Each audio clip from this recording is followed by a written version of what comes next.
दानिश अली।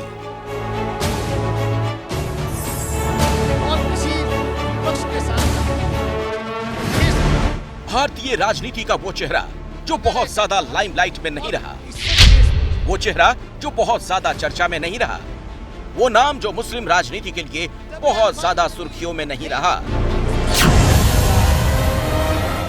लेकिन इन दिनों दानिश अली भारतीय राजनीति में सबसे ज्यादा चर्चा में रहने वाले मुस्लिम नाम बन चुके हैं। दानिश उनको अपने गिरेबान भी देखना चाहिए। आप अपने नाम के पीछे यदि कुंवर दानिश अली लगाते हो, कुंवर का मतलब यदि राजा यदि आप हो गए तो आप अपने आप को किसी को भी जो है कीड़े मकोड़े समझोगे। सवाल ये कि दानिश अली को हिंदुस्तान की मुस्लिम राजनीति में हीरो क्यों बनाया जा रहा है? अकेला नहीं खड़ा कि पूरा विपक्ष की सॉलिडेरिटी मेरे साथ है और मैं अकेला नहीं हूं। वो जो हमला है वो मेरे ऊपर अकेले के ऊपर नहीं है, वो खाली दानिश अली के ऊपर वो हमला नहीं, वो हमला इस लोकतंत्र पे है, वो हमला संविधान पे है, वो हमला। दानिश अली को लेकर संसद में जो हुआ वो पूरा देश देख और सुन चुका है। कहा जा रहा है ये तो एक पहलू है। बीजेपी के कुछ सांसद सिक्के के दूसरे पहलू का भी जिक्र कर रहे हैं, जिसमें आरोप दानिश पर है। सच और झूठ से पर्दा उठना बाकी है, लेकिन इस विवाद ने दानिश को विपक्षी गठबंधन में मुसलमानों का पोस्टर बॉय बना दिया है। विवाद के बाद राहुल गांधी उन चुनिंदा नेताओं में से थे जो दानिश अली से मिलने उनके घर गए, गले लगाया और फिर यह संदेश देने की कोशिश की गई कि मुस्लिमों के साथ बीजेपी भेदभाव कर रही है। तो सवाल ये, क्या जो मोदी से लड़ेगा वो हीरो बनेगा? दानिश अली 2019 के लोकसभा चुनाव से पहले बीएसपी में शामिल हुए। उस चुनाव से पहले तक दानिश अली दक्षिण भारत की पार्टी जेडीएस के राष्ट्रीय प्रवक्ता हुआ करते थे। कहा जाता है कि दानिश अली दिल्ली और देवेगौड़ा परिवार की सियासत के बीच की कड़ी थे। 2019 में जब एसपी बीएसपी का गठबंधन हुआ तो देवेगौड़ा ने दानिश को अमरोहा से बीएसपी का टिकट दिलवाया और उस चुनाव में दानिश ने जीत हासिल की। सांसद बनने के बाद दानिश अली लोकसभा में बीएसपी के नेता बने। जैसा कि स्टोरी की शुरुआत में ही हमने बताया कि दानिश बहुत ज्यादा लाइमलाइट में रहने वाले नेता नहीं माने जाते,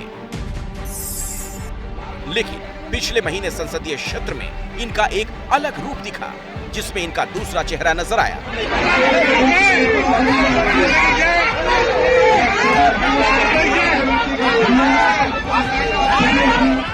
ये वायरल वीडियो 6 अगस्त का है।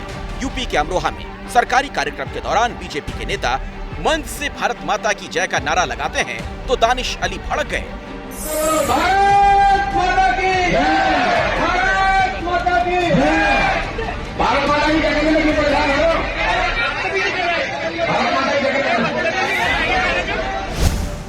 इसके बाद पिछले दिनों संसद की घटना हुई तो सवाल ये, क्या दानिश अली मुस्लिमों के नेता बनना चाहते हैं? क्या विपक्षी गठबंधन को दानिश में मुस्लिमों का रहनुमा नजर आ रहा है? यूपी में लोकसभा की 80 सीटें हैं। मुस्लिमों की आबादी करीब 19% है। 13 लोकसभा सीटों पर मुस्लिमों का दबदबा है। 11 जिलों में 30% से ज्यादा मुस्लिम हैं। यूपी में विपक्ष के हर दल को मुस्लिमों का वोट चाहिए, चाहे वो कांग्रेस हो या फिर समाजवादी पार्टी, बीएसपी या फिर ओवैसी की पार्टी एमआईएम। विपक्ष की जीत का रास्ता मुसलमानों के मोहल्ले से होकर जाता है और जिस तरह से यूपी में विपक्ष एकजुट नहीं दिख रहा है, उसके बाद ये कहा जा सकता है कि मुस्लिम वोट की चाहत हर किसी की है।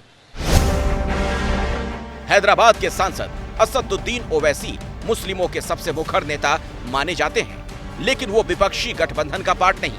उनकी सियासी ट्यूनिंग विपक्षी गठबंधन से मेल नहीं खाती।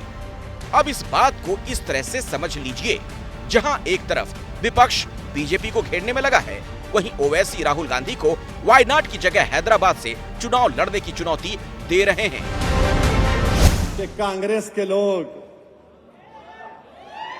बहुत आएंगे बहुत आएंगे।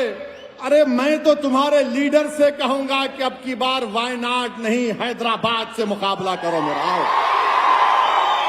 मैं चैलेंज कर रहा हूं, वायनाड क्यों यहाँ आओ, हैदराबाद को आओ। बड़ी बड़ी बातें करते हो, बड़ी बड़ी बातें करते हो, अरे बात क्यों करते, आओ जमीन पर आओ, मुकाबला करेंगे। यही वजह है कि विपक्ष को इस वक्त एक ऐसा मुस्लिम चेहरा चाहिए जो बीजेपी से हेड ऑन लेने के साथ ही ओवैसी का भी विकल्प बनने की ताकत रखता हो। और दानिश इस वक्त उस खांचे में फिट दिखने लगे हैं। दानिश के जरिए कांग्रेस 5 राज्यों के होने वाले चुनाव में मुस्लिमों को साधने का प्रयास कर सकती है। चुनावी राज्यों की बात करें तो जिस तेलंगाना से ओवैसी आते हैं वहां 13% मुस्लिम हैं। राजस्थान में 9, एमपी में 7, छत्तीसगढ़ में 2 और मिजोरम में मुस्लिमों की आबादी 1% है। जाहिर है राहुल गांधी ने दानिश को गले लगाकर तेलंगाना से लेकर राजस्थान तक के मुसलमानों को संदेश देने का प्रयास किया। अब दानिश चुनाव में किस पार्टी का दामन थामते हैं या बीएसपी में बने रहते हैं, ये देखने वाली बात होगी। फिलहाल विवाद और विपक्ष ने उन्हें मुस्लिमों का चेहरा तो बना ही दिया।